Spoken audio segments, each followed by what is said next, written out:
주제 파악 못하고 어디서 감히 약사인 네 동서랑 맘먹으려 들어. 너는 태생이 천한 거야, 알아? 짝! 살면서 처음 맞는 뺨이었습니다. 날카로운 파열음과 함께 시야가 핑 돌았어요. 정적 속에 흐르는 비웃음. 동서는 놀란 척 입을 가렸지만 눈은 명백히 저를 조롱하고 있었죠. 그 순간 평소 어머니 말씀이라면 꼼짝 못하던 순둥이 남편이 식탁을 걷어차며 포효했어요. 오늘부로 연 끊습니다. 어머니, 그 잘난 약사 며느리랑 천년만년 잘 먹고 잘 사세요. 대성통곡하는 시모를 뒤로하고 나온 우리 부부에게 찾아온 기적 같은 인생 역전, 그리고 줄초상이 나버린 시댁의 처참한 최후, 지금 바로 들려드립니다. 시작하기 전에 좋아요 버튼 꾹 눌러주세요. 여러분들 하루에 행복이 가득하길 기원합니다. 누구에게나 말 못할 사정 하나쯤은 가슴에 품고 산다지만 제 이야기는 아마 드라마에서나 보던 막장 그 자체일지도 모르겠네요. 제 하루는 남들이 아직 꿈나라에 있을 새벽부터 시작됩니다. 눈을 뜨자마자 전쟁터로 나가는 군인처럼 비장한 마음으로 집을 나서죠. 남편의 인테리어 사업이 크게 기울면서 빚쟁이들의 독촉 전화가 빗발치던 그 시절. 저는 다시는 무너지지 않겠다고, 내 가족은 내가 지키겠다고 이를 악물었거든요. 낮에는 병원 간호조무사로 일하며 환자들의 온갖 짜증과 요구를 받아내고, 퇴근 후에는 숨 돌릴 틈도 없이 식당 주방으로 달려가 고무장갑을 끼고 산더미처럼 쌓인 설거지와 씨름하는 게 제 일과였어요. 하루 14시간을 꼬박 서서 일하다 보면 발바닥이 불타는 것 같고 종아리가 퉁퉁 부어올라 터질 것만 같았죠. 그런데 몸이 힘든 건 차라리 견딜만 했습니다. 땀 흘려 일하고 통장에 찍히는 돈을 보면 그래도 우리 가족 다시 일어설 수 있다는 희망이 보였으니까요. 정말 저를 힘들게 했던 건 밖에서의 노동이 아니라 가족이라는 이름으로 묶인 시댁 안에서의 차별과 멸시였어요. 저희 시댁은 노후 준비가 전혀 되어 있지 않으셔서 자식들에게 전적으로 의존하는 형편이었는데 시어머니에게는 아주 든든한 뒷배가 있었거든요. 바로 저보다 3살 어린 시동생 부부였죠. 대기업 수석 연구원인 시동생과 지역에서 제일 잘 나가는 대형 약국을 운영하는 약사동서. 그들은 시어머니께 법인카드를 쥐어드리고 매달 넉넉한 생활비를 대주는 그야말로 걸어다니는 기업이자 집안의 자랑거리였습니다. 비극은 저도 병원에서 근무하다 보니 두 며느리의 직업이 미묘하게 겹치면서 시작되었어요. 둘 다 아픈 사람들을 위해 일하지만 시어머니 눈에는 그 급이 하늘과 땅 차이로 보였나 봅니다. 너희 둘은 급이 달라도 너무 다르지 않니? 한 명은 선생님 소리 들으며 약 짓는 사람이고 한 명은 의사 밑에서 시중이나 드는 사람이니까. 가족들이 다 모인 식사 자리에서 시어머니가 툭 던진 그 말에 저는 밥을 먹다 말고 숟가락을 멈출 수밖에 없었습니다. 솔직히 당황스러웠고 얼굴이 화끈거려 쥐구멍이라도 숨고 싶었죠. 그동안 어디 가서 부끄럽지 않게 성실하게 살았다고 자부했는데 시어머니의 그 말 한마디에 제 노력은 순식간에 하찮은 것이 되어버리더라고요. 주말 가족 식사 자리는 저에게는 또 다른 출근이나 다름없었습니다. 평일 왼종일 일하느라 파김치가 된 몸을 이끌고 시댁에 도착하면 시어머니는 기다렸다는 듯이 앞치마를 던져주셨거든요. 반면 동서가 도착하면 현관까지 버선발로 마중을 나가셔서 가방을 받아주시기 바쁘셨죠. 아이고, 우리 약사 며느리 왔니? 하루 종일 서서 약 짓느라 얼마나 고되냐. 그 귀한 손 다치면 안 된다. 어서 들어와서 과일이나 먹고 앉아 있어라. 시어머니는 동서의 손을 마치 깨지기 쉬운 유리굿을 다루듯 소중히 어루만지며 소파 상석에 앉히셨습니다. 그러고는 부엌 구석에서 콩나물을 다듬고 있는 저를 힐끔 쳐다보며 목소리 톤을 확 바꾸셨죠. 예, 너는 뭐하니?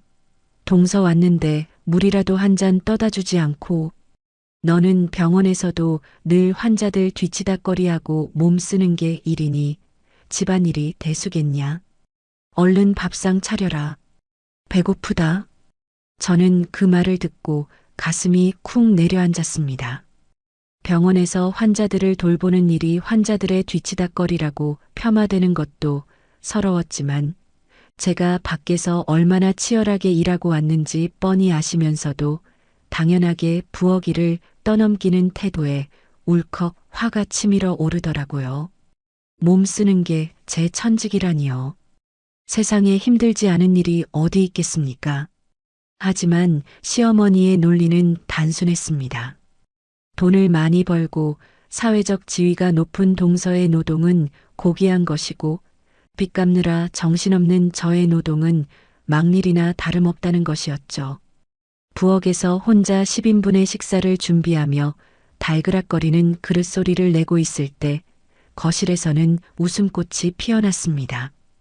동서가 사온 값비싼 영양제와 백화점 과일 바구니를 보며 시어머니가 탄성을 지르는 소리가 들려왔죠. 어머 세상에. 이게 다 뭐니? 역시 우리 둘째 며느리밖에 없다. 센스 있는 거 봐라. 누구는 빈손으로 와서 밥만 축내고 가는데 너는 어쩜 이렇게 마음 씀씀이도 곱니? 빈손으로 와서 밥만 축낸다는 그 말이 비수처럼 제 등에 꽂혔습니다. 저라고 빈손으로 오고 싶었겠어요? 아이들 학원비에 남편 사업비 이자에 당장 다음 달 생활비 걱정에 허리띠를 졸라매다 보니 과일 한 상자 사오는 것도 손이 떨려서 못 사온 건데 말이죠. 저는 흐르는 눈물을 훔칠 새도 없이 국간을 보며 씁쓸한 입맛을 다셨습니다. 식사가 준비되고 상을 차리는데 동서가 식탁에 앉아 우아하게 물티슈로 손을 닦으며 저를 쳐다보더라고요. 형님 죄송해요. 제가 좀 거들어 드려야 하는데 요즘 약 짓느라 손목 터널 증후군이 와서요. 의사 선생님이 절대 무거운 거 들지 말고 손 쓰지 말라고 하셔서 형님은 병원 일이랑 식당 일까지 하시는데도 체력이 정말 좋으신가 봐요. 저는 하루 서 있기만 해도 죽을 것 같은데 그 말을 듣는데 칭찬인지 비꼬는 건지 구분이 안 가더라고요. 자신의 나약함을 핑계 삼아 교묘하게 저를 힘만 센 무식한 사람 취급하는 것 같아서 기분이 묘하게 나빴습니다. 그 하얀 피부에 기스 하나 없는 고운 손과 세제독이 올라 거칠어지고 군데군데 밴드가 붙어있는 제 손이 너무 비교가 되어서 황급히 식탁 아래로 감추고 말았죠. 아유 말도 마라. 쟤는 타고난 통뼈라 그런 거 끄떡없다. 너랑은 종자가 달라.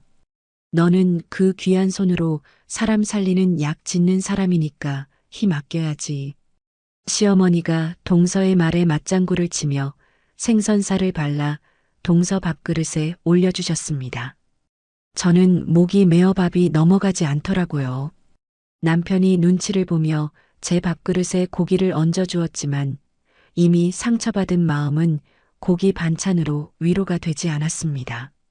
식사가 끝나고 산더미처럼 쌓인 설거지통 앞에 섰을 때 거실에서는 과일을 먹으며 하하호호 웃는 소리가 들려왔습니다. 저는 고무장갑을 끼며 깊은 한숨을 내쉬었죠. 그때 동서가 부엌으로 들어오더니 제 옆에 서서 물 한 잔을 따르며 나직하게 말을 건네더군요. 형님, 힘들지 않으세요? 저는 형님처럼 살라고 하면 하루도 못 살 것 같아요. 정말 대단하세요. 아, 참.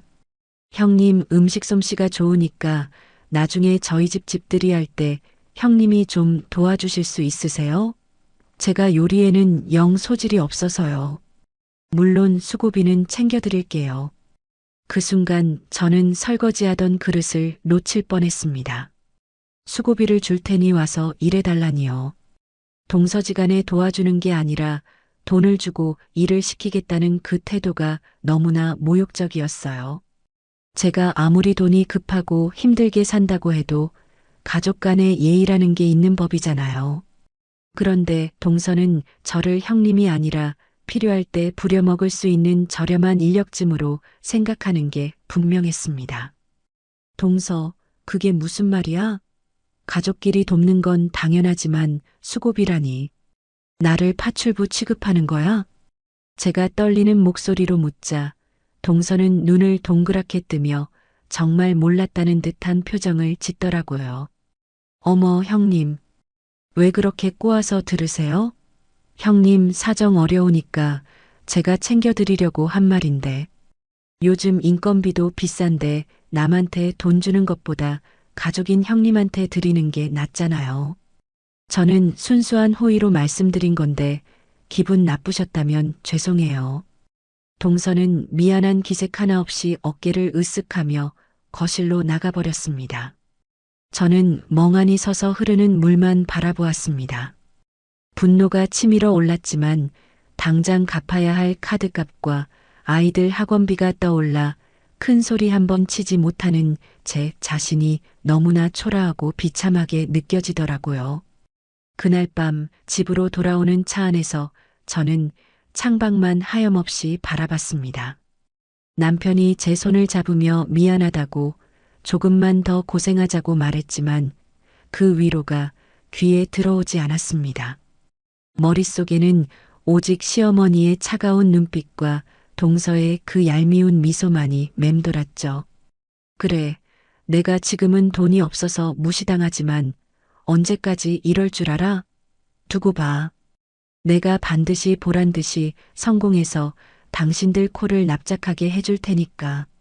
저는 주먹을 꽉 쥐며 다짐했습니다. 하지만 그때는 몰랐죠. 시어머니와 동서의 그 무시와 차별이 단순히 말로 끝나는 게 아니라 점점 더 대담하고 끔찍한 욕으로 이어지게 될 줄은요. 그리고 제가 그들의 횡포에 맞서기 위해 얼마나 더 큰 수모를 겪어야 할지도 상상조차 하지 못했습니다. 다음 주말 또다시 시댁 호출이 있었습니다. 이번에는 시어머니가 아주 작정을 하고 저를 부르셨더라고요.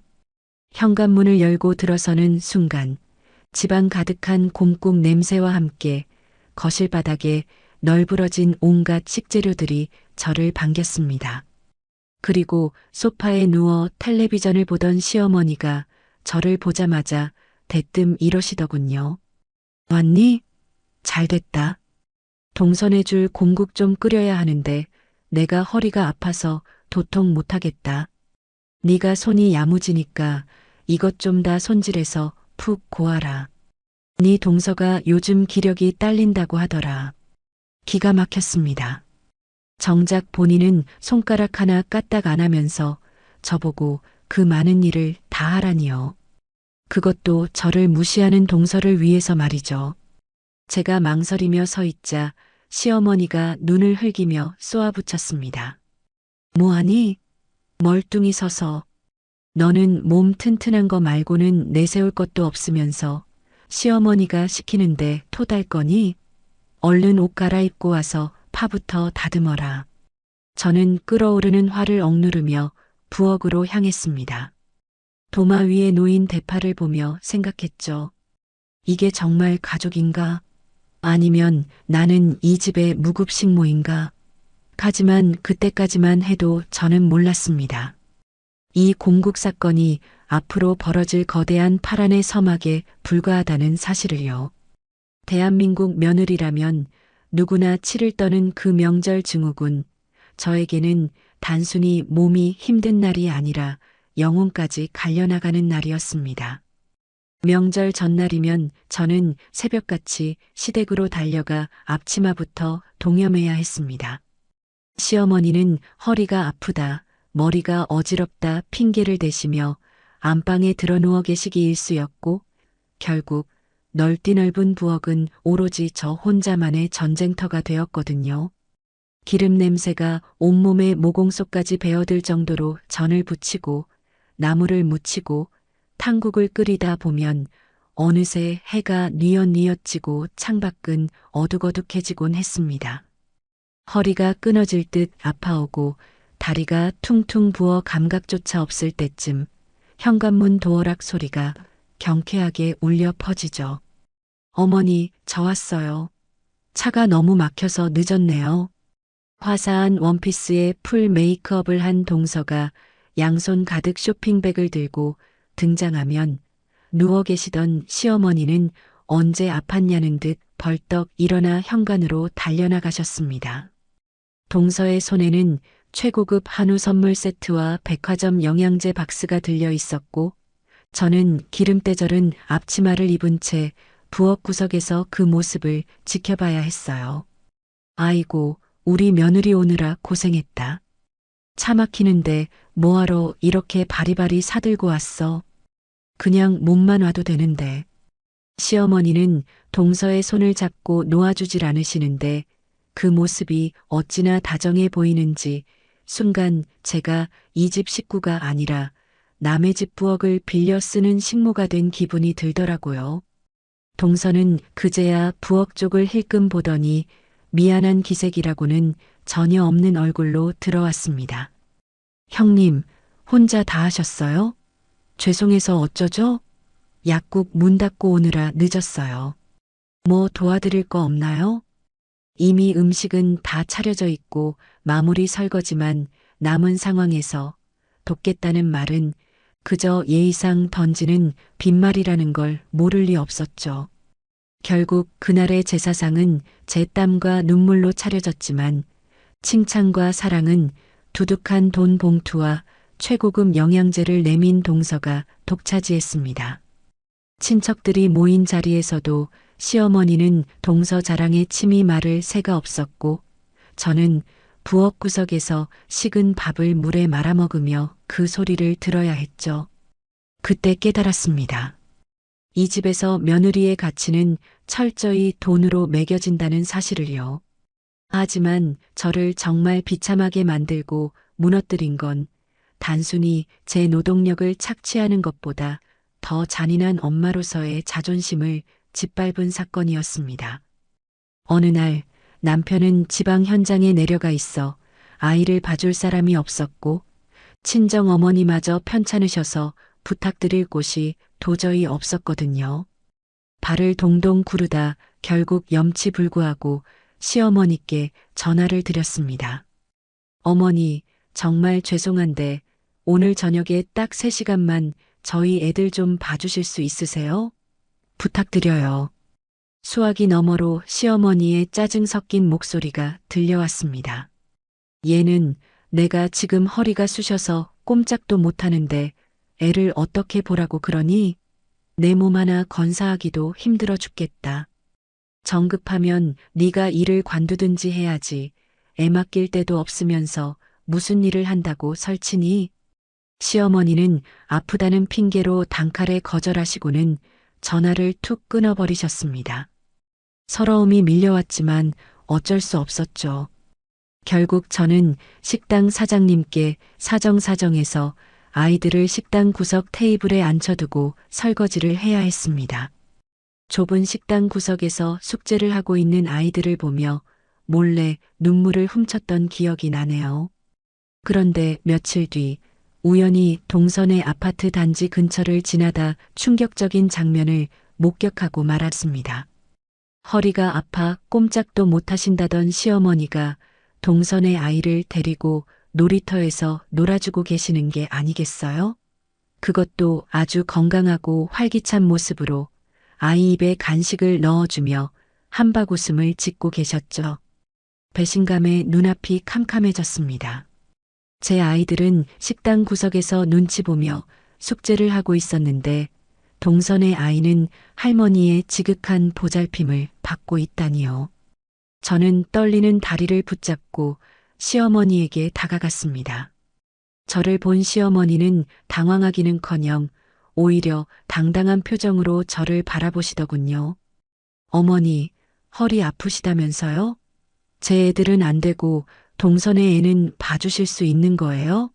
어떻게 손주 차별을 이렇게 대놓고 하세요? 제가 따져 묻자 시어머니는 혀를 차며 기막힌다는 듯 대꾸하셨습니다. 그때 시어머니 입에서 나온 말은 제 가슴에 평생 지울 수 없는 대못을 박았어요. 얘, 너랑 동서랑 같니? 이 애는 약사피 물려받아 공부할 머리 타고난 귀한 손주 아니냐? 너는 병원에서 의사 시다발이나 하는데 콩 심은데 콩 나고 팥 심은데 팥 나는 법이야. 의사 시다발이. 시어머니는 간호조무사라는 제 직업을 그렇게 칭하셨습니다. 밤낮으로 뼈 빠지게 일해서 빚 갚고 가족을 건사하려는 저를 개무시하는 처사였어요. 그 순간 머릿속에서 무언가가 뚝 끊어지는 소리가 들렸어요. 더 이상 존경할 어른이 아니라 상종 못할 사람이라는 생각이 들었죠. 어머니 말씀 가려 하세요. 제가 하는 일이 부끄러운 일도 아니고 우리 애들이 뭐 어때서요? 돈 못 버는 며느리 자식은 손주 취급도 안 하시는 거예요? 제가 악에 받쳐 소리치자 시어머니는 유모차를 밀며 획 돌아서 버리셨습니다. 시끄럽다. 동네 창피하게 소리 지르지 말고 가라. 그 뒤로 동서가 약국을 확장해서 건물주가 되었다는 소식이 들려오자 시댁의 분위기는 더욱 노골적으로 변했습니다. 이제 시댁의 모든 기준은 철저히 돈과 계급이 되어버렸죠. 동서는 바쁘다는 핑계로 시댁 대소사에 코빼기도 비치지 않았습니다.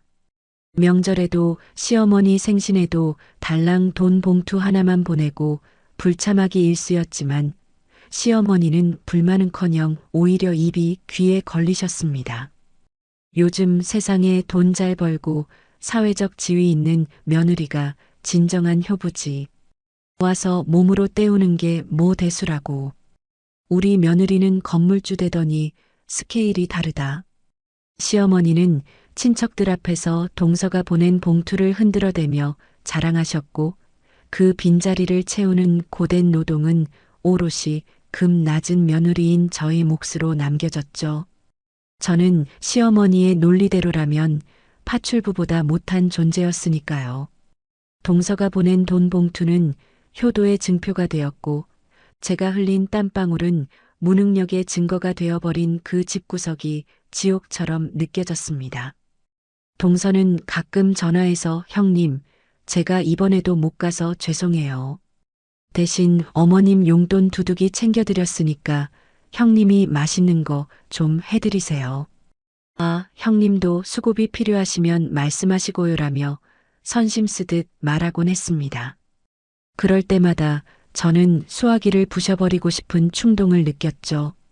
돈이면 다 되는 세상이라지만 가족 안에서조차 돈으로 서열이 매겨지고 인간으로서의 존엄이 무시당하는 이 현실을 도저히 견딜 수가 없었습니다. 사람이 산다는 게 참 얄궂죠. 바닥을 쳤다 싶었는데 더 깊은 지하가 기다리고 있을 줄 누가 알았겠어요. 남편의 인테리어 사업이 그나마 입에 풀칠은 하게 해주나 싶었는데 경기가 꽁꽁 얼어붙으면서 현장 일이 뚝 끊겨버렸습니다. 남편은 매일 새벽 인력 사무소로 나갔지만 허탕치고 돌아오기 일쑤였고 엎친 데 덮친 격으로 제가 일하던 식당마저 장사가 안 돼서 아르바이트 시간을 줄여야 한다는 통보를 받았어요. 당장 다음 주 애들 학원비 낼 돈도 없는데 관리비 고지서는 날아오고 카드값 결제일은 다가오는데 통장 잔고는 바닥을 드러내고 정말이지 숨이 턱턱 막혀오더라고요. 그러던 어느 날 시어머니에게서 전화가 왔습니다. 평소엔 안부 전화 한 통 없으시던 분이 웬일인가 싶어 받았는데 목소리가 묘하게 들떠 계시더라고요. 지은아, 바쁘니? 잠깐 집에 좀 들러라. 너한테 아주 좋은 소식이 있다. 좋은 소식이라니 혹시 시어머니가 쌈짓돈이라도 좀 쥐어주시려나 하는 헛된 기대를 품고 달려갔습니다. 하지만 시댁 현관을 들어서는 순간 시어머니가 꺼낸 이야기는 제 귀를 의심케 했어요. 내가 곰곰이 생각해 봤는데 말이야. 너한테 딱 맞는 일자리가 하나 있어서 그런다. 네 동서가 약국 일로 바빠서 집골이 말이 아니다. 애들 밥도 못해 먹이고 청소며 빨래며 엉망이라더라. 네가 손이 야무지니까 주말마다 가서 좀 도와주면 어떻겠니? 순간 저는 제 귀를 의심했습니다. 동선의 집에 가서 일을 도와주라니요. 네, 어머니, 그게 무슨 말씀이세요? 동선에 가사 도우미를 하라는 말씀이세요? 제가 당황해서 되묻자 시어머니는 혀를 차며 말을 이으셨습니다. 도우미라니 말이 섭섭하다. 가족끼리 서로 돕고 사는 거지. 동서가 수고비로 월 50만 원은 챙겨준다더라. 너 어디 가서 주말에 그 돈 벌 수 있겠니? 식당에서 그릇 닦는 것보다 훨씬 편하고 돈도 쏠쏠하잖아. 동서도 남한테 맡기는 것보다 가족인 형님한테 맡기는 게 마음 편하다 그러고 주말 내내 남의 집, 그것도 평소 저를 은근히 무시하던 동선의 집 청소와 빨래, 밑반찬까지 다 해주고 받는 돈이 고작 50만 원이라니요. 시급으로 따져도 최저임금도 안 되는 돈이었습니다. 무엇보다 형님으로서의 체면이 있지 어떻게 동선에 가서 돈 받고 일을 합니까? 어머니, 아무리 제가 돈이 급해도 그건 좀 아니죠.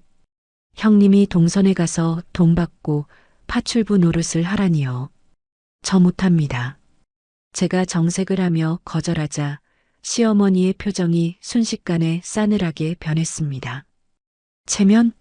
당장 애들 학원비도 없어서 쩔쩔매는 주제에 체면이 밥 먹여주냐? 동서가 너 힘들다고 일부러 일감 만들어준 건데 고마운 줄은 모르고 어디서 자존심을 세워? 형편 어려운 형님네 도와주려고 배려한 건데 네가 복을 걷어차는구나. 쯧쯧. 배려라니요. 이건 배려가 아니라 조롱이었습니다. 하지만 당장 내일 낼 아이 학원비 30만 원이 없어서 쩔쩔매던 현실이 제 발목을 잡았습니다. 남편에게 말해봤자 속상해하기만 할 게 뻔하고 친정에 손 벌릴 수도 없는 노릇이었죠. 눈을 감았다 뜨니 아이들 얼굴이 아른거리더군요. 결국 저는 입술을 꽉 깨물고 고개를 떨구었습니다. 알겠어요. 할게요. 그 주 주말 저는 도살장 끌려가는 소처럼 무거운 마음으로 동선의 아파트 초인종을 눌렀습니다. 문이 열리고 동서가 나오는데 집안 꼴이 가관이더군요. 거실 바닥엔 장난감이 널브러져 있고 싱크대엔 설거지가 산더미처럼 쌓여 있고 빨래 건조대엔 마르지도 않은 옷들이 쉰내를 풍기며 걸려 있었어요. 어머, 형님, 오셨어요? 정말 감사해요. 제가 요즘 약국 확장하느라 정신이 없어서 집이 엉망이네요. 동서는 반갑게 맞아주었지만 그 눈빛에는 묘한 우월감이 서려 있었습니다. 저는 앞치마를 두르고 묵묵히 청소를 시작했습니다. 처음엔 동서도 미안해하며 눈치를 보는 듯 했습니다.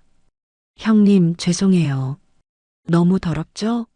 제가 워낙 바빠서 커피라도 한 잔 타드릴까요? 하지만 그 미안함은 딱 첫 주뿐이었습니다. 주말마다 제가 와서 집안일을 도맡아 해주니 동서는 점점 저를 고용인 부리듯 대하기 시작하더라고요. 2주 차 주말이었을 거예요. 제가 땀을 뻘뻘 흘리며 화장실 곰팡이를 닦고 나왔는데 동서가 소파에 비스듬히 누워 텔레비전을 보며 툭 던지듯 말했습니다. 형님, 지난번에 냉장고 정리가 좀 덜 됐던데요? 반찬통에 국물 자국이 그대로 남아 있어서 제가 다시 닦았어요. 이번엔 좀 신경 써주세요. 순간 저는 고무장갑 낀 손이 부들부들 떨렸습니다. 제가 돈 받고 일해주러 온 건 맞지만 그래도 형님인데 말투가 너무한 거 아닌가요? 아, 그래. 미안해. 바빠서 못 봤나 보네. 다시 닦을게. 제가 꾹 참고 대답하자 동서는 한술 더 떠서 요구사항을 늘어놓기 시작했습니다. 그리고 이번 주엔 이불 빨래도 좀 해주세요. 건조기 돌리면 되니까 별거 아니죠? 아, 참. 애들이 형님 해준 멸치볶음 맛있다고 또 해달라네요. 밑반찬도 몇 가지 더 부탁드려요. 재료는 냉장고에 다 있어요. 말은 부탁이었지만 명령이나 다름없었습니다. 저는 주말 내내 동선의 집 식모가 되어 세탁기를 3번이나 돌리고 무릎 꿇고 걸레질을 하고 부엌에서 멸치똥을 따며 반찬을 만드느라 허리 한번 펴지 못했습니다. 그런데도 동서는 저에게 수고했다는 말 한마디 없이 당연하다는 듯이 소파에 누워 휴대폰만 들여다보고 있었죠. 심지어 점심시간이 되어도 밥 차려줄 생각은커녕 배달 앱을 켜고 혼잣말처럼 중얼거렸습니다. 아, 배고프다. 뭐 시켜 먹지? 형님, 드시고 싶은 거 있으세요? 아, 형님은 바쁘시니까 그냥 빨리 드실 수 있게 짜장면 시킬까요?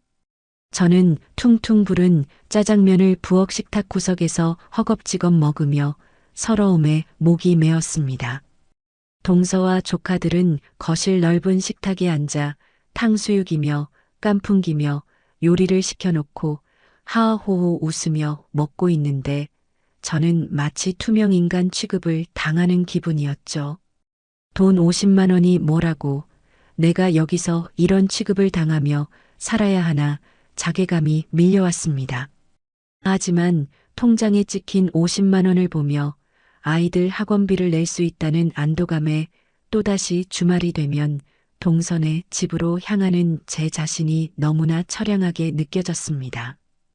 어느 날은 제가 싱크대에서 설거지를 하고 있는데 뒤에서 동서가 통화하는 소리가 들리더라고요. 엄마. 응, 파출부 안 불렀어. 그냥 형님 오라고 했어. 어차피 형님 돈 필요하니까 서로 좋은 거지 뭐. 아줌마 부르면 감시해야 하고 물건 없어질까봐 신경 쓰이는데 형님은 그런 걱정은 없잖아. 그리고 내가 용돈 주는 셈 치고 시키는 거야. 용돈 주는 셈 치고 시킨다. 그 말을 듣는 순간 손에 들고 있던 접시를 놓칠 뻔했습니다. 동서는 저를 가족이 아니라 믿을만하고 싼값에 부려먹을 수 있는 안전한 파출부로 생각하고 있었던 겁니다. 형님 설거지 다 하셨으면 저기 베란다 창틀 먼지 좀 닦아주세요. 요즘 미세먼지가 심해서 그런지 창틀이 새까맣더라고요. 전화를 끄는 동서가 아무렇지 않게 또 다른 일을 시켰습니다. 저는 울컥하는 마음을 누르고 베란다로 향했습니다. 창틀을 닦으며 창밖을 보니 주말을 맞아 가족끼리 나들이 가는 행복한 모습들이 보이더군요. 나도 우리 애들이랑 놀러 가고 싶은데 남편이랑 맛있는 것도 해먹고 쉬고 싶은데 눈물이 핑 돌았지만 꾹 참았습니다. 지금의 이 서름이 언젠가는 끝날 거라 믿으면서요. 하지만 동서의 갑질은 여기서 멈추지 않았습니다. 호의가 계속되면 권리인 줄 안다고 했나요? 제가 군말 없이 일을 해주니 동서는 점점 더 선을 넘기 시작했습니다. 몇 달 동안 평일엔 병원과 식당, 주말엔 동선의 파출부 노릇까지 강행군을 이어오다 결국 탈이 나고 말았습니다. 며칠을 끙끙 앓아누워 천장만 바라보는데 뜨거운 눈물이 베개 위로 주르륵 흐르더군요. 뼈 빠지게 일해서 손에 쥐는 돈은 고작 50만 원인데 몸은 만신창이가 되고 자존심은 바닥까지 떨어졌으니까요. 약을 한 움큼 삼키며 결심했습니다.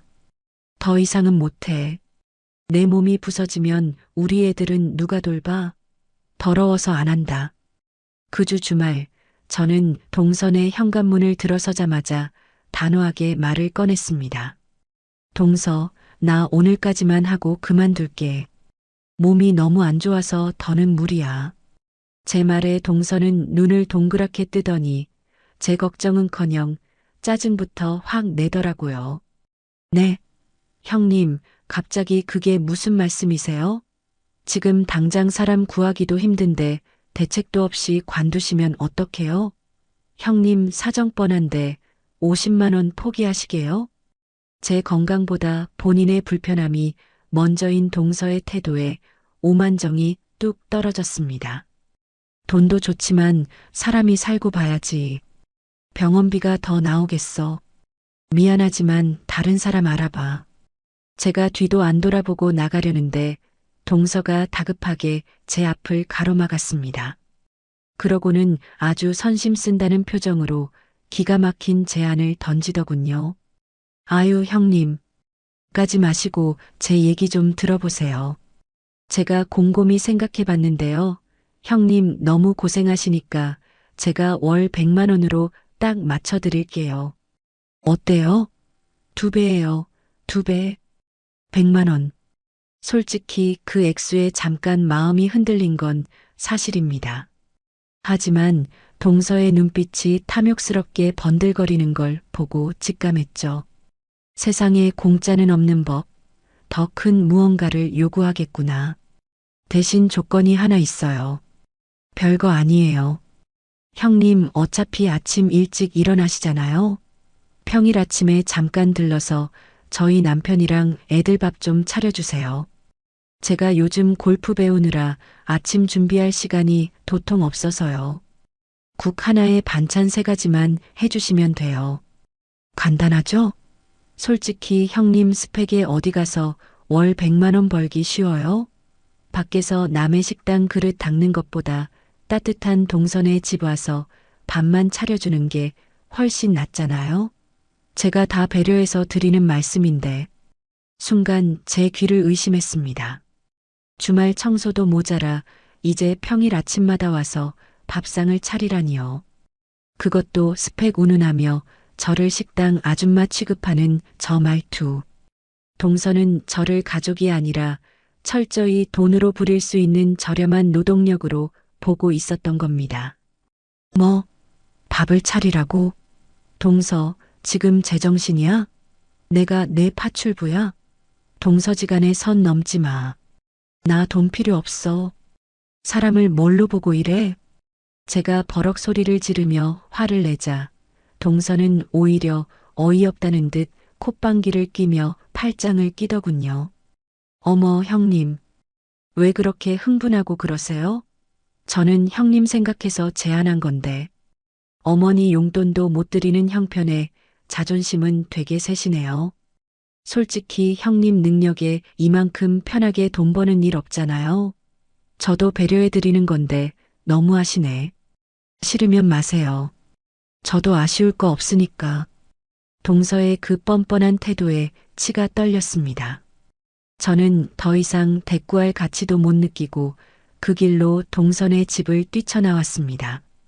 엘리베이터 거울 속에 비친 제 얼굴은 분노로 붉게 달아올라 있었죠. 다신 이 집구석 쳐다도 안 보리라 다짐하며 집으로 돌아왔습니다. 하지만 제 시련은 거기서 끝이 아니었습니다. 동서가 시어머니에게 쪼르르 달려가 일러바친 모양이더라고요. 그것도 아주 교묘하게 제가 돈만 밝히고 주제 파악 못하는 며느리인 것처럼 말이죠. 며칠 뒤 시어머니에게서 불호령이 떨어졌습니다. 이번 주말에 당장 집으로 와라. 네 동서도 오라고 했다. 가족회의 좀 해야겠다. 가족회의라니 말이 좋아 회의지 저를 불러다 놓고 십자포화를 퍼부을 게 뻔했습니다. 가기 싫었지만 안 가면 집으로 찾아올 기세라 울며 겨자 먹기로 남편과 함께 시댁으로 향했습니다. 주말 오후 시댁 거실에는 팽팽한 긴장감이 감돌았습니다. 시어머니는 상석에 앉아 잔뜩 굳은 얼굴로 저를 노려보고 계셨고 그 옆에는 동서가 세상 억울한 피해자인 척 고개를 숙이고 앉아 있었습니다. 시동생은 귀찮다는 듯 핸드폰만 들여다보고 있었고요. 저와 남편이 들어서자마자 시어머니가 대뜸 소리부터 지르셨습니다. 앉아라. 네가 제정신이니? 동서가 형편 어려운 형님 도와주려고 그 큰 돈을 준다는데 고맙다고 절을 해도 모자랄 판에 밥상을 엎어? 복이 굴러들어온 걸 제 발로 걷어차다니 네가 아주 배가 불렀구나. 기가 막혀서 헛웃음이 나오려고 했습니다. 어머니, 도와주는 게 아니라 사람을 파출부 취급하니까 그렇죠. 제가 형님인데 동선에 가서 밥 차려주고 돈 받는 게 말이 됩니까? 제가 따지자 시어머니는 혀를 끌끌 차며 삿대질을 하셨습니다. 파출부 취급은 무슨, 남들은 돈 주고도 못 구하는 꿀 알바야. 그리고 너 어차피 아침에 애들 학교 보내고 시간 남지 않니? 그 시간에 와서 국 좀 끓여주는 게 뭐 그리 대수라고 유세를 떨어. 동서는 약국하느라 바쁜 사람이야. 네가 내조해 준다고 생각하면 될 것을. 쯧쯧. 제 아침 시간은요? 저도 병원 출근 준비해야 하고 제 아이들 챙겨야 하는데 시어머니 눈에는 제 시간은 아무 가치 없는 쓰레기처럼 보이나 봅니다. 그때 옆에 있던 동서가 가증스러운 목소리로 거들었습니다. 어머님, 진정하세요. 형님이 아직 철이 없으셔서 그래요. 제가 다 이해해요. 형님이 밖에서 험한 일만 하셔서 그런지 자격지심이 좀 있으신가 봐요. 저는 순수한 마음에 제안한 건데 오해하시니까 저도 속상하네요. 자격지심? 순수한 마음? 동서의 입에서 나오는 말 한마디 한마디가 제 인내심을 갉아먹고 있었습니다. 옆에 있던 남편의 주먹이 부들부들 떨리는 게 느껴졌습니다. 남편도 참고 있는 거였죠. 형수님, 말씀이 좀 지나치시네요. 저희 집사람이 형수님 생각해서 용돈 좀 챙겨드리려 한 건데 그걸 그렇게 꼬아서 들으십니까? 솔직히 형수님 스펙에 그 돈 어디 가서 봅니까? 잠자코 있던 시동생마저 거들고 나섰습니다. 부부가 쌍으로 사람을 무시하는데 정말이지 뚜껑이 열리기 일보 직전이었습니다. 스펙? 너희들 눈에는 돈이 전부지. 돈 없으면 형님 대접도 안 해주는 거니? 내가 너희 집 식모야. 어머님, 저 더 이상은 못 참습니다. 이 사람들한테 사과받아야겠습니다. 제가 자리에서 벌떡 일어나며 소리쳤습니다.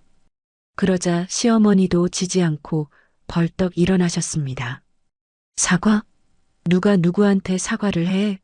네가 꿇고 빌어도 모자랄 판에 어디서 큰 소리야. 너 지금 시어머니 앞이라고 눈에 뵈는 게 없니? 썩 앉지 못해. 거실 공기가 차갑게 얼어붙었습니다.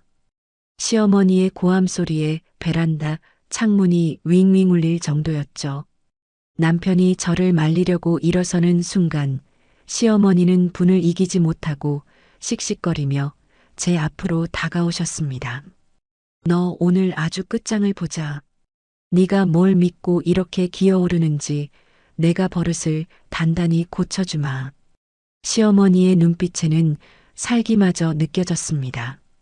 동서는 입꼬리를 살짝 올리며 흥미진진하다는 듯 이 상황을 즐기고 있었고요. 과연 이 숨막히는 가족회의, 아니 저를 향한 인민재판은 어떻게 끝이 날까요? 팽팽하게 당겨진 활시위 같던 시댁 거실의 공기가 금방이라도 터질 것만 같았습니다. 시어머니의 서슬 퍼런 눈빛은 저를 잡아먹을 듯 이글거렸고 동서와 시동생 부부는 팔짱을 낀 채 심판관이라도 되냥 저를 내려다보고 있었죠. 옆에 앉은 남편의 주먹이 하얗게 질릴 정도로 꽉 쥐어져 있는 게 느껴졌지만 저는 더 이상 물러설 곳이 없었습니다. 어머니, 제가 틀린 말 했나요? 동서가 저를 형님이 아니라 50만 원짜리 파출부 취급하는데 그걸 참고 하라고요? 저도 자존심 있고 인격 있는 사람이에요. 제가 떨리는 목소리로 또박또박 항변하자 시어머니는 기가 막힌다는 듯 헛웃음을 터뜨리더니 얼굴을 불그락푸르락하며 소리치셨습니다. 자존심? 인격? 웃기고 있네. 쥐뿔도 없는 주제에 무슨 얼어 죽을 자존심이야. 복이 굴러들어온 걸 제 발로 걷어차 놓고 어디서 큰 소리야, 어디서. 시어머니의 고함 소리에 거실 장식장의 유리잔들이 쟁그랑거리는 것 같았습니다. 하지만 저도 이번만큼은 참지 않았습니다. 억눌려왔던 서름이 툭 터지듯 쏟아져 나왔거든요. 복이 아니라 굴욕이죠. 동서가 저한테 뭐라고 했는지 아세요? 스펙 운운하면서 제 노동을 하찮게 여겼어요. 어머니는 제가 밖에서 얼마나 힘들게 일해서 빚 갚고 애들 키우는지 아시면서 어떻게 며느리한테 그런 모욕을 참으라고 하세요? 저한테 미안하지도 않으세요? 제 말에 시어머니는 분을 못 이기고 벌떡 일어나셨습니다. 그 기세가 어찌나 등등한지 당장이라도 달려들 것만 같았죠. 어디서 말대꾸야. 너랑 네 동서랑 같니? 쟤는 귀한 손으로 사람 살리는 약사고 너는 남편 잡아먹고 집안 말아먹는 년 아니냐. 주제 파악 못하고 어디서 감히 약사 며느리랑 맘먹으려 들어? 너는 태생이 천한 거야, 알아? 남편 잡아먹고 집안 말아먹는 년. 시어머니의 입에서 나온 그 저주 같은 말은 제 가슴을 후벼 파는 날카로운 칼날이었습니다. 남편 사업 실패가 왜 제 탓인가요? 빚 갚느라 손이 부르트도록 일한 게 누군데 고맙다는 말은커녕 저주라니요. 어머니, 말씀이 지나치시잖아요. 제가 뭘 잘못했는데요? 제가 악에 받쳐 소리치는 그 순간이었습니다. 시어머니의 손이 허공을 가르며 날아왔습니다. 짝! 날카로운 마찰음과 함께 고개가 획 돌아갔습니다. 순식간에 벌어진 일이라 고통보다 멍한 느낌이 먼저 들었습니다. 그리고 잠시 후 왼쪽 뺨에서 불이 난 듯 뜨거운 열기가 확 올라오더군요. 거실에는 찬물을 끼얹은 듯 정적이 흘렀습니다. 너무 놀라서 시어머니를 쳐다보지도 못하고 얼어붙어 있는데 힐끔 곁눈질로 본 동서의 표정이 가관이었습니다. 놀란 척 입을 가리고는 있었지만 눈은 웃고 있었거든요. 마치 거봐, 꼴 좋다라고 말하는 듯한 그 비릿한 눈웃음. 그 순간 머릿속에서 무언가가 툭 하고 끊어지는 소리가 들렸습니다. 아, 끝났구나. 이 지긋지긋한 인연은 여기서 끝이구나.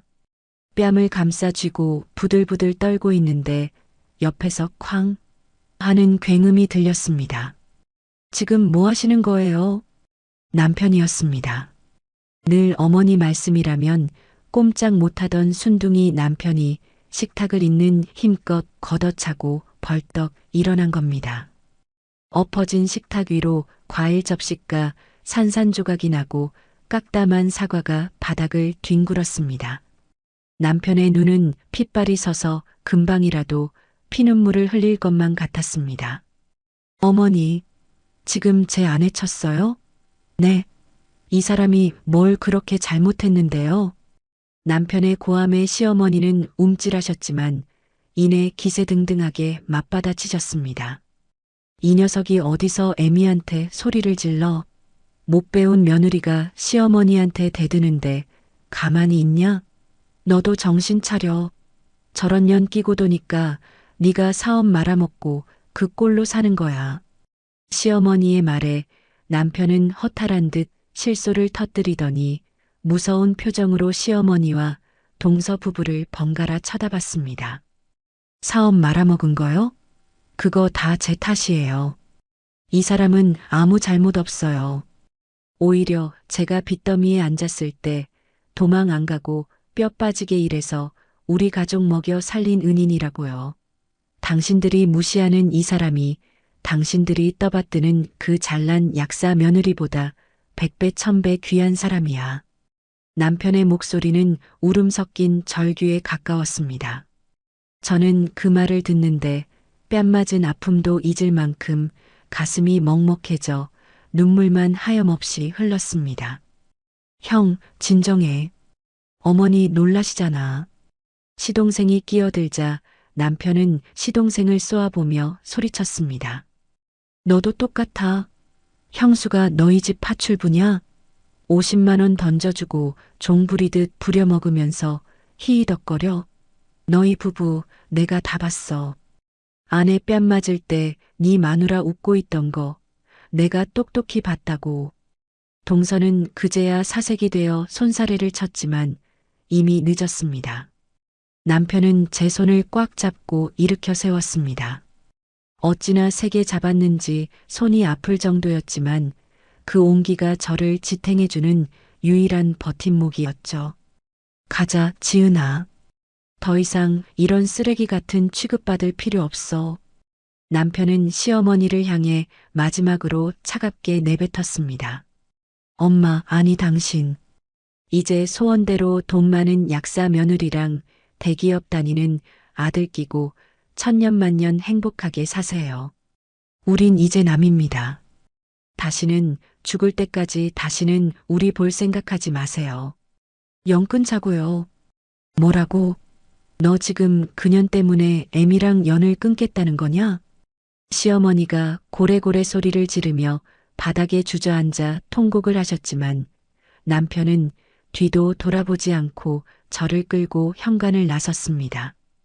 현관문이 쾅 닫히는 소리와 함께 시댁에서의 지옥 같았던 시간이 마침내 끝이 났습니다. 엘리베이터를 타고 내려오는 내내 남편은 제 손을 놓지 않았습니다. 차에 타자마자 남편은 핸들에 얼굴을 묻고 어린아이처럼 엉엉 소리 내어 울더군요. 미안해. 지은아, 정말 미안해. 내가 못나서, 내가 병신 같아서 당신 뺨이나 맞게 하고. 미안해. 저도 남편을 끌어안고 한참을 같이 울었습니다. 서러워서 운 게 아니었습니다. 비록 뺨은 맞았지만 평생 제 편이 되어주지 않을 것 같았던 남편이 확실하게 저를 지켜주었다는 사실에, 그리고 이제는 정말 이 지긋지긋한 굴레에서 벗어났다는 해방감에 흐르는 눈물이었죠. 그 길로 우리는 집으로 돌아오자마자 이사 준비를 시작했습니다. 남편은 시댁 식구들의 번호를 모조리 차단해버렸고 저에게도 절대 받지 말라고 신신당부했죠. 우리는 보증금을 빼고 대출을 받아 시댁에서 차로 2시간이나 떨어진 곳으로 야반도주하듯 이사를 감행했습니다. 비록 작은 전셋집이었지만 그곳에서의 첫날 밤은 제 인생에서 가장 편안하고 달콤한 밤이었습니다. 더 이상 주말마다 시댁에 가서 눈치 볼 필요도 없고 동서의 멸시를 견딜 필요도 없었으니까요. 여러분, 사람 팔자 시간 문제라는 말 들어보셨죠?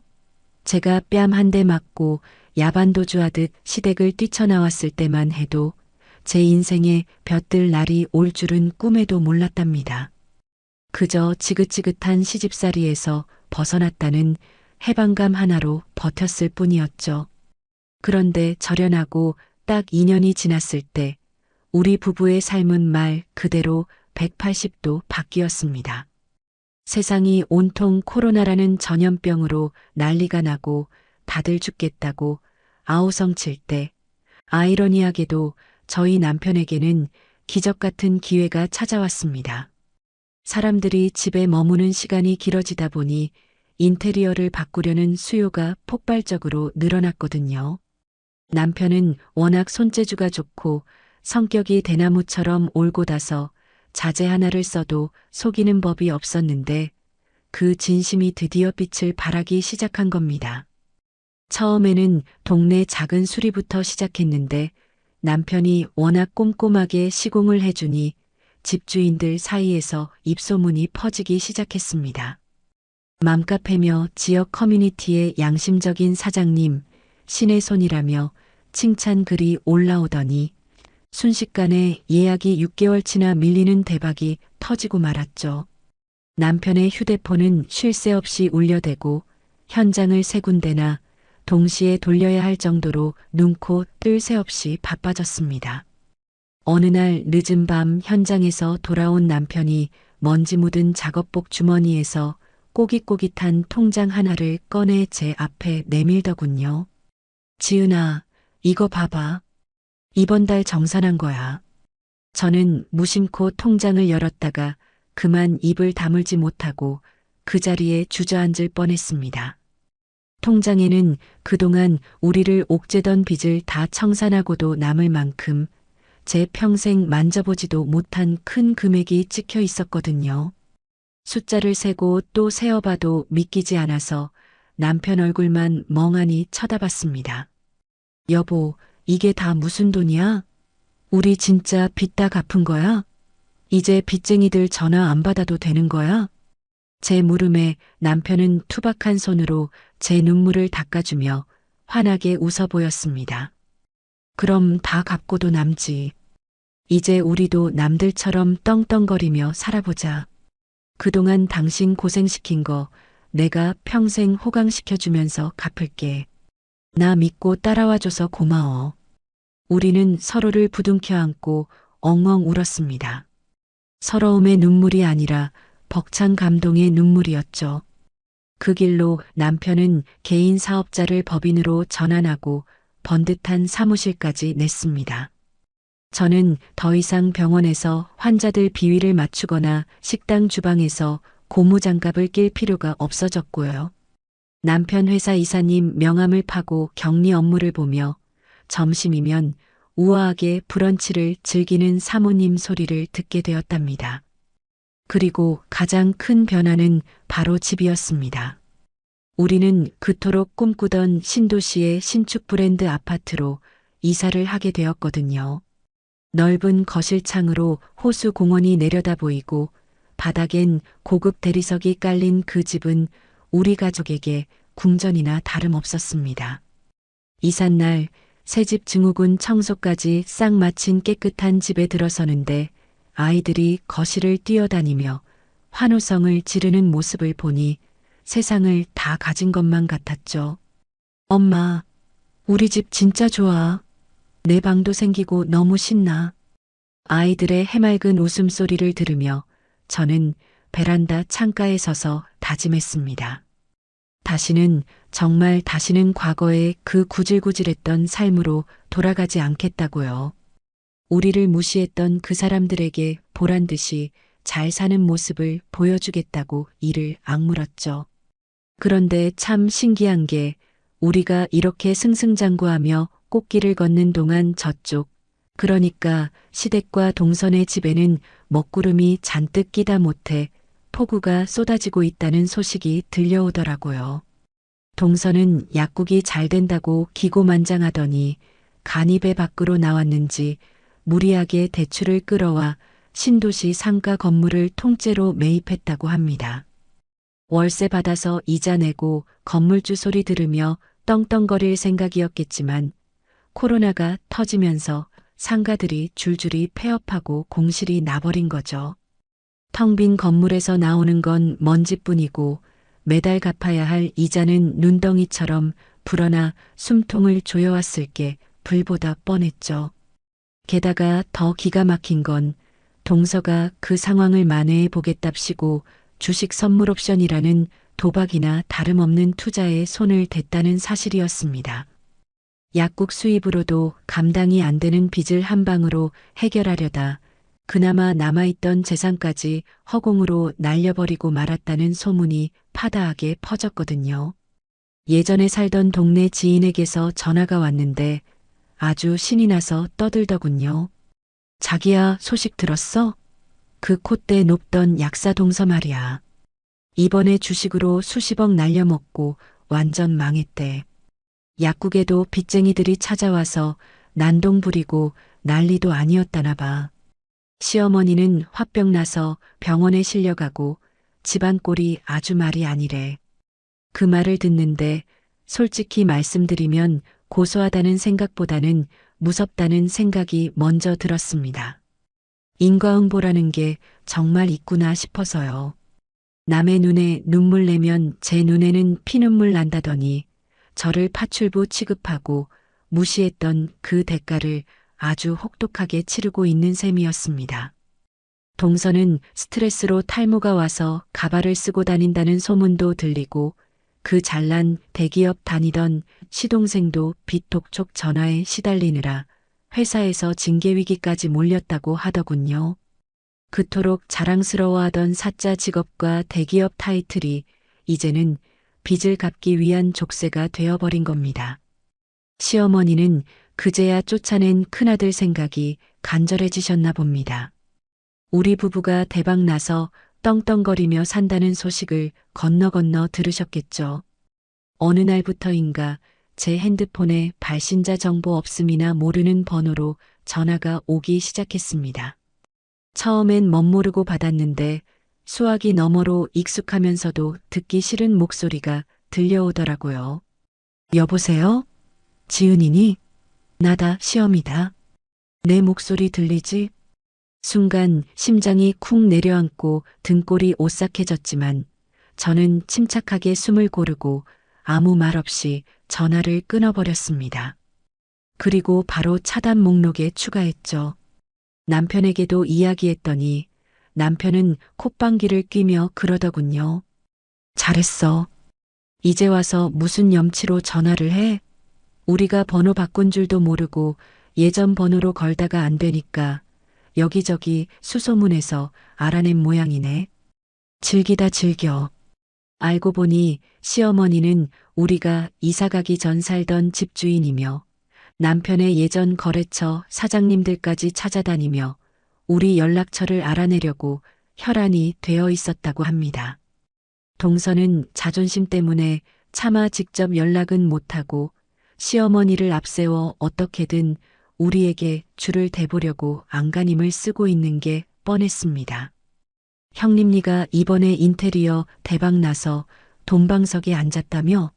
어머니, 형님한테 연락해서 돈 좀 빌려달라고 해보세요. 가족이 죽게 생겼는데 모른 척하진 않겠죠. 어머니가 낳은 아들이잖아요.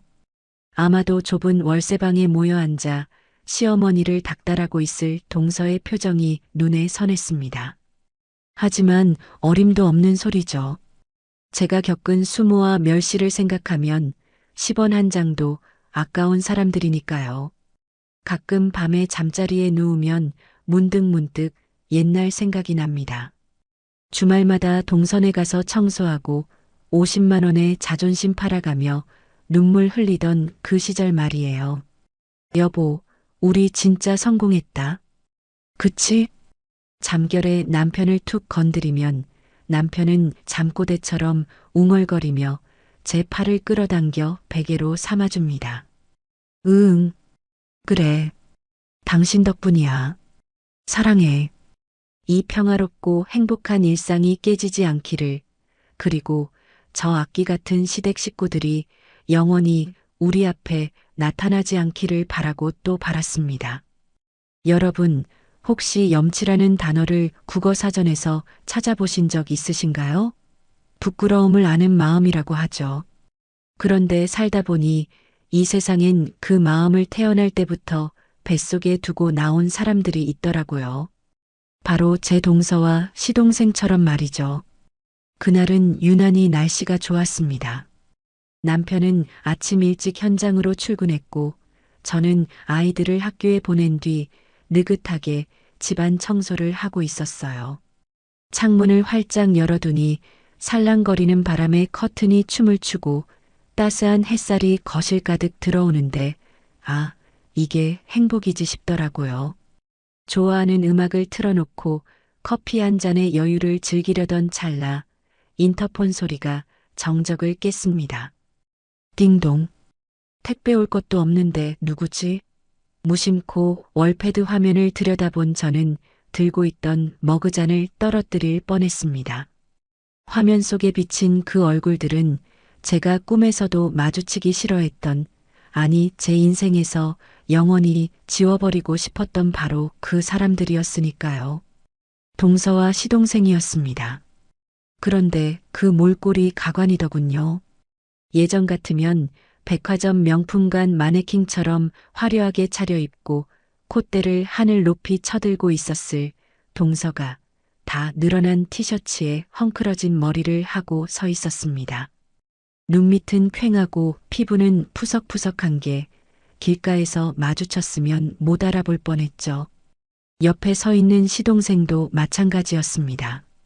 늘 칼주름 잡힌 양복만 입던 대기업 연구원이 며칠은 못 씻은 듯한 꾀재재한 점퍼 차림으로 구부정하게 서 있더라고요. 심장이 쿵쿵 뛰고 손발이 차가워졌습니다. 어떻게 알고 찾아온 거지? 남편이 그렇게 철저하게 숨겼는데.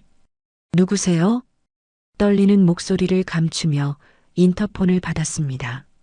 그러자 동서가 카메라에 얼굴을 바짝 들이대며 울먹이는 목소리로 말하더군요. 형님 저예요. 동서요. 제발 문 좀 열어주세요. 저희 진짜 갈 데가 없어서 그래요.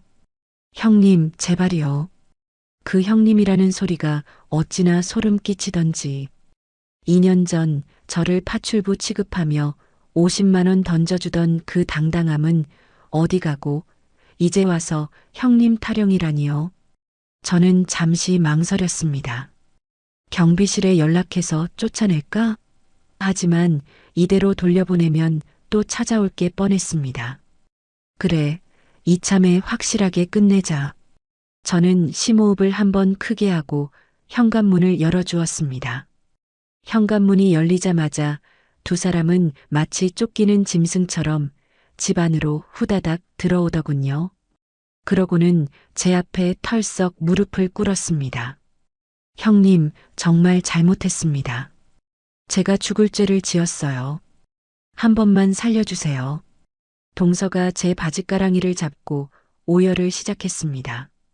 시동생도 옆에서 고개를 푹 숙인 채 형수님, 면목 없습니다라며 웅얼거리더군요. 그 꼴을 내려다보고 있자니 기분이 참 묘했습니다. 통쾌하다기보다는 사람이 돈 앞에 저렇게까지 비굴해질 수 있나 싶어 씁쓸하더라고요. 여기 어떻게 알고 왔어요? 우리 이사한 거 아무한테도 말 안 했는데. 제가 차갑게 묻자 동서는 훌쩍거리며 대답했습니다. 어머니가 흥신소 사람 써서 알아냈어요. 형님네 여기 산다는 거 알고 며칠을 망설이다가 오늘 빚쟁이들이 약국까지 찾아와서 난동 부리는 바람에 도망치듯 왔어요. 형님, 저 진짜 죽고 싶어요. 흥신소라니. 시어머니의 집요함에 혀를 내둘렀습니다. 그래서 용건이 뭐예요? 사과하러 온 건 아닐 테고. 제 말에 동서는 눈치를 살살 보더니 기어들어가는 목소리로 본색을 드러냈습니다. 형님, 저 급한 불만 끄게 1억만 융통해 주시면 안 될까요? 아니, 5천이라도 지금 당장 이자 못 막으면 약국도 넘어가고 저 신용불량자 돼요. 형님네 사업 대박 나서 돈 많이 버셨잖아요. 우리 가족이잖아요. 네, 제발이요. 1억. 걔 이름도 아니고 1억을 빌려달라니요. 그것도 저를 50만 원짜리 파출부 취급했던 사람이 말입니다. 동서, 아니 최수진 씨. 당신 지금 제정신이야? 우리 남남된 지가 언젠데 가족 타령이야? 2년 전 시댁에서 내 뺨 맞을 때 당신 표정. 나 아직도 생생하게 기억해. 내가 파출부 취급받을 땐 콧방귀 뀌더니 이제 와서 돈 빌려달라고? 양심이 있어, 없어? 제가 쏘아붙이자 동서는 더욱 서럽게 울며 매달렸습니다. 형님, 그때는 제가 철이 없어서 그랬어요. 미쳤었나 봐요. 제가 다 갚을게요. 나중에 이자 쳐서 갚을 테니까 제발 한 번만 도와주세요. 우리 애들 생각해서라도 애들이 밥도 굶고 있어요. 애들 핑계를 대는 순간 마음이 살짝 흔들릴 뻔했습니다. 아무리 미운 동서라도 조카들은 죄가 없으니까요. 그래, 애들 밥값이라도 좀 쥐어보내야 하나? 제가 잠시 주춤하는 사이 현관문 도어락이 해제되는 소리가 들렸습니다. 띠리링. 지은아, 나왔어. 오늘 일찍 끝나서. 퇴근하고 돌아온 남편이었습니다. 남편은 양손에 제가 좋아하는 초밥 세트와 아이들 간식을 들고 해맑게 들어오다가 거실 바닥에 무릎 꿇고 있는 두 사람을 발견하고는 그 자리에 얼어붙었습니다. 이게 무슨 너희들이 여기 왜 있어? 어떻게 알고 왔어? 남편의 표정이 순식간에 험악하게 일그러졌습니다. 손에 들고 있던 초밥과 간식을 현관에 내팽개치고 성큼성큼 다가오더군요. 그 기세에 눌려 동서와 시동생은 뒷걸음질을 쳤습니다. 형, 오랜만이야. 잘 지냈어? 시동생이 어색하게 웃으며 인사를 건넸지만 남편은 대꾸도 없이 시동생의 멱살을 잡았습니다. 잘 지냈냐고? 너 지금 그게 할 소리야?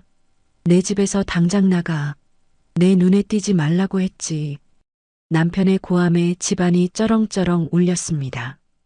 동서는 남편의 바짓가랑이를 잡고 늘어졌습니다. 아주버님, 제발요. 한 번만 도와주세요. 저희 진짜 갈 데가 없어요.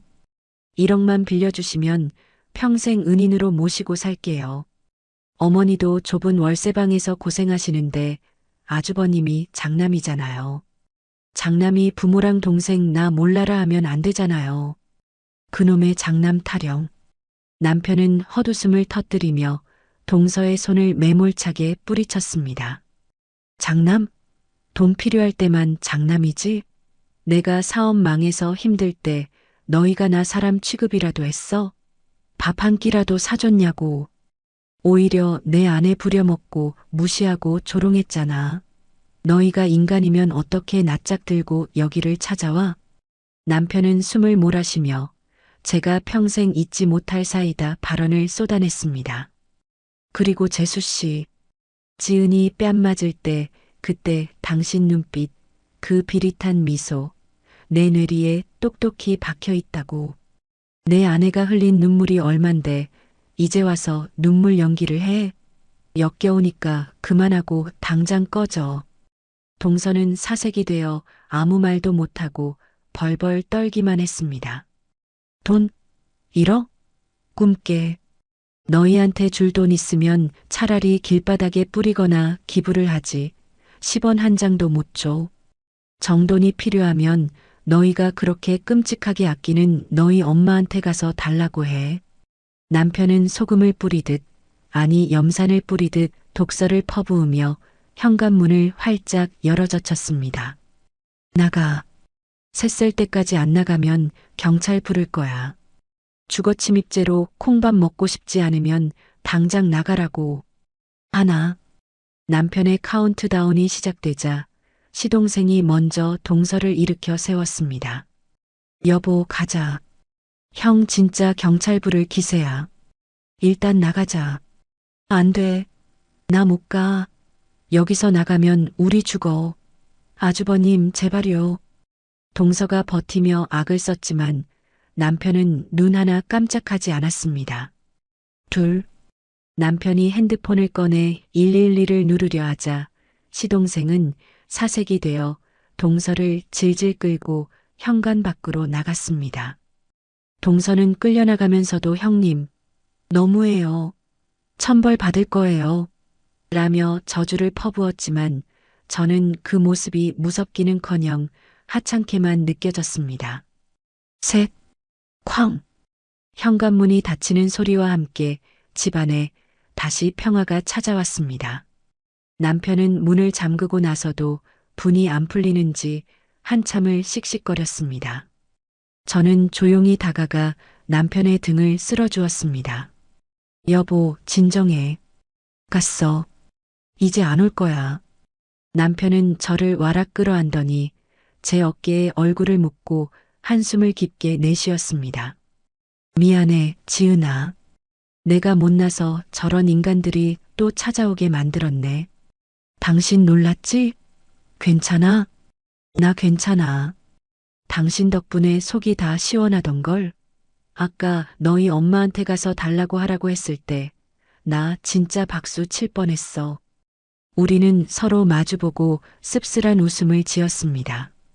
피를 나눈 형제와 이렇게까지 끝을 봐야 한다는 게 가슴 아팠지만 그들이 자초한 일이니 어쩔 수 없었죠. 그날 이후 동선의 집안은 완전히 풍비박산이 났다고 합니다.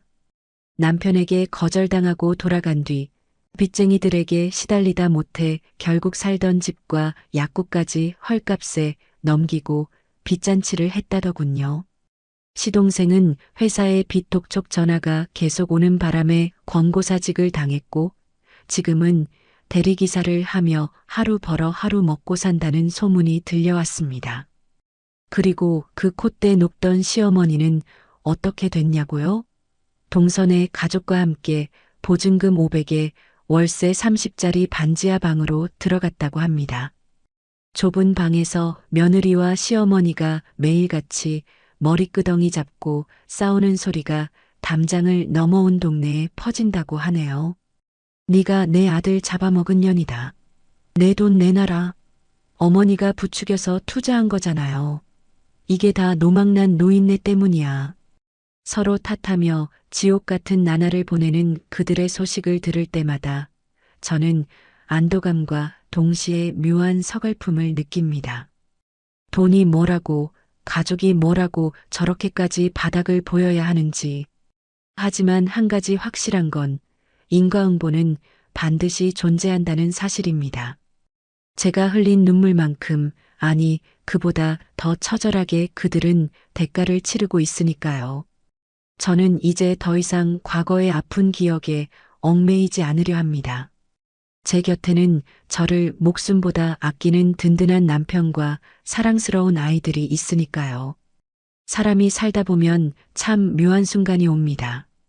죽을 만큼 힘들었던 기억이 어느새 희미해지고 오히려 그때 그 일이 없었더라면 지금의 내가 있었을까 하는 생각이 들 때 말이죠.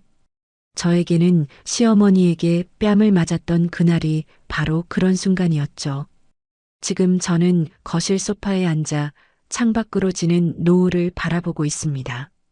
남편이 퇴근길에 사온 꽃다발에서 은은한 향기가 나고 주방에서는 아이들이 간식을 먹으며 제잘거리는 소리가 들려옵니다. 이 평화롭고 따뜻한 풍경이 한때는 제 것이 아닌 줄 알았습니다. 매일 빚독촉에 시달리고 시댁 눈치를 보며 숨죽여 살던 시절에는 감히 상상조차 할 수 없었던 사치였으니까요. 하지만 이제는 다릅니다.